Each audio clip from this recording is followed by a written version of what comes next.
আসসালামু আলাইকুম। এখন দেখবেন সংবাদ শিরোনাম।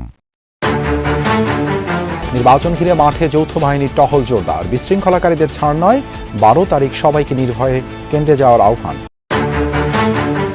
ক্ষমতায় গেলে বিলুপ্ত হবে জমিদারি প্রথার মতো রাজনীতি, বললেন জামায়াতে আমির। উত্তরের 4 জেলায় দলে নির্বাচনী জনসভা। সারা দেশে বিএনপি প্রার্থীদের বিরামহীন গণসংযোগ, প্রতিপক্ষের সমালোচনা করার আগে নিজেদের অবস্থান বোঝা উচিত, মন্তব্য মির্জা ফখরুলের। এতক্ষণ শুনছিলেন সংবাদ শিরোনাম, এবার বিস্তারিত। সুষ্ঠু ভোট আয়োজনে কোনো ছাড় দেবে না সশস্ত্র বাহিনী। 12 ফেব্রুয়ারি সাধারণ মানুষ যেন নির্ভয়ে ও স্বাচ্ছন্দ্যে ভোট কেন্দ্রে যেতে পারে, সেজন্য সার্বক্ষণিক টহল থাকবে, এমনটা জানিয়েছেন সামরিক অপারেশনস পরিদপ্তরের পরিচালক ব্রিগেডিয়ার জেনারেল দেওয়ান মোহাম্মদ মঞ্জুর হোসেন। জানান, এবারের নির্বাচনে বড় চ্যালেঞ্জ গুজব ও এআই। সকালে সংসদ নির্বাচন ও গণভোট উপলক্ষে জাতীয় স্টেডিয়াম ও গুলিস্তানে অবস্থিত সেনা ক্যাম্প পরিদর্শন এবং অসামরিক প্রশাসনের সাথে মতবিনিময় করেন সেনাপ্রধান জেনারেল ওয়াকারুজ্জামান। আসন্ন নির্বাচন ও গণভোট সুষ্ঠুভাবে সম্পন্নের প্রস্তুতি উপলক্ষে সকালে গুলিস্তানে অবস্থিত সেনা ক্যাম্প পরিদর্শন এবং অসামরিক প্রশাসনের সাথে মতবিনিময় করেন সেনাবাহিনী প্রধান জেনারেল ওয়াকারুজ্জামান।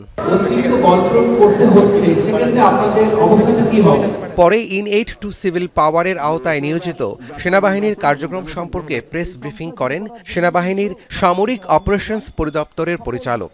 জানান, সুষ্ঠু নির্বাচনের বিষয়ে যা যা করার দরকার সশস্ত্র বাহিনী তার সবই করবে।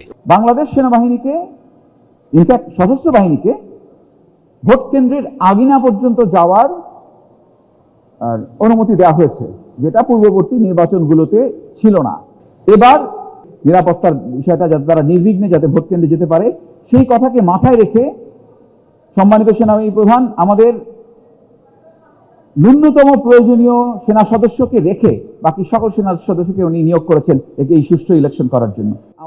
সেনাবাহিনীর এই কর্মকর্তা জানান, ভোট কেন্দ্রে বিশৃঙ্খলা দমনে বল প্রয়োগ করার মতো পরিস্থিতি তৈরি হলে ধাপে ধাপে তা প্রয়োগ করা হবে।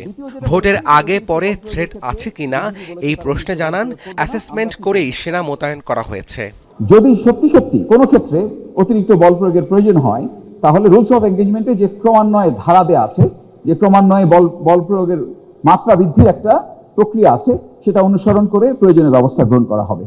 এদিকে সুষ্ঠু নির্বাচন নিশ্চিতে বিমান বাহিনী তাদের সম্পূর্ণ সক্ষমতা ব্যবহারে প্রস্তুত, জানিয়েছেন air chief marshal Hasan Mahmud Khan. সকালে ঢাকার সেনানিবাসে সংসদ নির্বাচন ও গণভোট উপলক্ষে মাঠ পর্যায়ে নিয়োজিত বিমান বাহিনীর সদস্যদের উদ্দেশ্যে দিক নির্দেশনামূলক বক্তব্য দেন তিনি। জরুরি যে কোনো প্রয়োজনে আমাদের পরিবহন বিমান C-130, অ্যান্তনভ 32 এবং লেট 410 পরিবহন বিমানও মোতায়েন থাকবে। যে কোনো পরিস্থিতিতে আমাদেরকে ভিজিবল থাকতে হবে, বসে থাকা যাবে না। আমাদের উপস্থিতিটাই হবে একটা বড় আশা জনগণের জন্য, যে তাদের নিরাপত্তা আমরা দেখাশোনা করছি। এদিকে হেলিকপ্টার যোগে দুপুর 12টায় বরগুনা যান নৌবাহিনীর প্রধান অ্যাডমিরাল এম নাজমুল হাসান। নৌবাহিনীর সদস্যদের প্রতি নিষ্ঠা, আন্তরিকতা ও দেশপ্রেমের সাথে দায়িত্ব পালনের আহ্বান জানান তিনি। বলেন, প্রস্তুতি অনুযায়ী নির্বাচনে নৌবাহিনী সুচারুভাবে দায়িত্ব পালন করতে সক্ষম হবে। আমি কর্মস্পৃহা এবং উদ্যোগ এবং আন্তরিকতা দেখেছি, তাতে আমি নিশ্চিত বাংলাদেশ নৌবাহিনীর মোতায়েনকৃত প্রতিটি সদস্য তাদের দায়িত্ব সুচারুরূপে পালন করতে সক্ষম হবে ইনশাআল্লাহ। বাহিনী প্রধানদের নির্দেশনার পর জোরে সোরে টহল দিতে দেখা গেছে সশস্ত্র বাহিনীর সদস্যদের। রাজধানীর বিভিন্ন পয়েন্টে লোকজনের সঙ্গে কথা বলেছেন তারা, দিয়েছেন অভয়, আহ্বান জানিয়েছেন কেন্দ্রে গিয়ে ভোট দেয়ার। বলেছেন, জনমনে স্বস্তি, আস্থা ও সাহস সুদৃঢ় করতেই যৌথ বাহিনী ফুট পেট্রোলিং অব্যাহত থাকবে। জাতীয় সংসদ নির্বাচনের বাকি আর মাত্র কয়েকদিন। এই নির্বাচনকে শেষ পর্যন্ত উৎসব মুখর রাখতে কাজ করে যাচ্ছে সেনাবাহিনী, র্যাব ও পুলিশ সহ আইন শৃঙ্খলা বাহিনীর সদস্যরা। এই ধারাবাহিকতায় নির্বাচনকে শতভাগ সুষ্ঠু ও প্রভাবমুক্ত রাখতে যৌথ ফুট পেট্রোল কর্মসূচি নিয়েছে সেনা, র্যাব ও পুলিশ।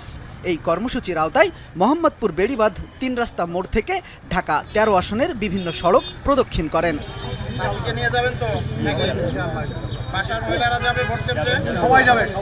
তিন বাহিনীর কর্মকর্তারা এ সময় স্থানীয় ভোটারদের সাথে থেমে থেমে কথা বলেন।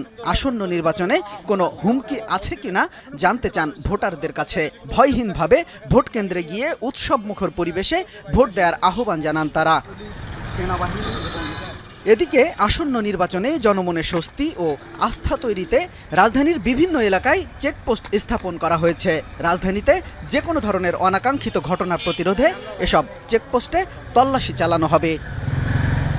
ভোটচোর, ডাকাত ও ইলেকশন ইঞ্জিনিয়ারদের প্রতিহত করতে এখন থেকেই দলীয় নেতাকর্মীদের পাহারায় থাকার নির্দেশ দিয়েছেন জামায়াত ইসলামের আমির ডক্টর শফিকুর রহমান। বৃহস্পতিবার রাজশাহীতে 11 দলীয় ঐক্যের নির্বাচনী জনসভায় তিনি এমন কথা বলেন। এদিন রাজশাহী অঞ্চলের 4 জেলায় 5টি পৃথক নির্বাচনী জনসভায় জামায়াতের আমির জানান, নির্বাচিত হলে তারা রাষ্ট্রের সব স্তরে ন্যায় বিচার নিশ্চিত করতে চান। বলেন, আল্লাহর বিধানকে বাদ দিয়ে সেই ন্যায় বিচার সম্ভব নয়। নারীদের নিয়ে নিজেদের পরিকল্পনা তুলে ধরে ডাক্তার শফিকুর বলেন, আল্লাহর দেয়া সমস্ত অধিকার যেন নারীরা ভোগ করতে পারেন, তারা তা নিশ্চিত করতে বদ্ধপরিকর। রাজশাহীর মাদ্রাসা ময়দানে জামায়াতে ইসলামীর কোনো জনসভার প্রথম সারিতে নারীদের এমন সরব উপস্থিতি এই প্রথম। 11 দলীয় ঐক্যের নির্বাচনী জনসভায় জামায়াতের আমির ডাক্তার শফিকুর রহমানের বক্তৃতার বড় একটা অংশ তাই ছিল নারীদের উদ্দেশ্যে।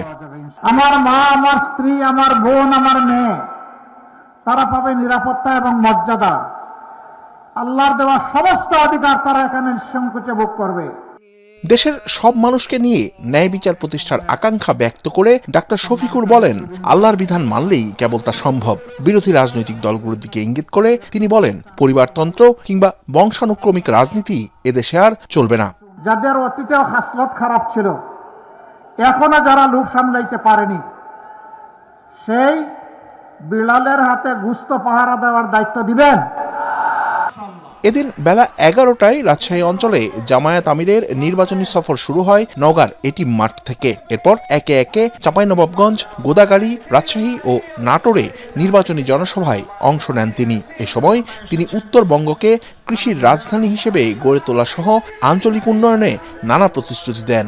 54 বছরে বাংলাদেশ বারবার সুযোগ পেয়েছে, যারা শাসন ক্ষমতায় এসেছেন তারা নিজেরা ক্ষমতাবান হয়েছেন, কিন্তু জনগণের ক্ষমতা তারা বৃদ্ধি করেন নাই। তারা জনগণের পকেট কেটে নিজেদের কপাল কিস্মত বড় করেছেন। জামায়াত আমির প্রতিটি জনসভায় সংশ্লিষ্ট নির্বাচনী আসনগুলোর 11 দলীয় ঐক্যের প্রার্থীদের হাতে প্রতীক তুলে দেন। এ সময় নির্বাচনে যে কোনো অনিয়ম প্রতিহত করতে নেতাকর্মীদের প্রস্তুত থাকার নির্দেশও দেন তিনি।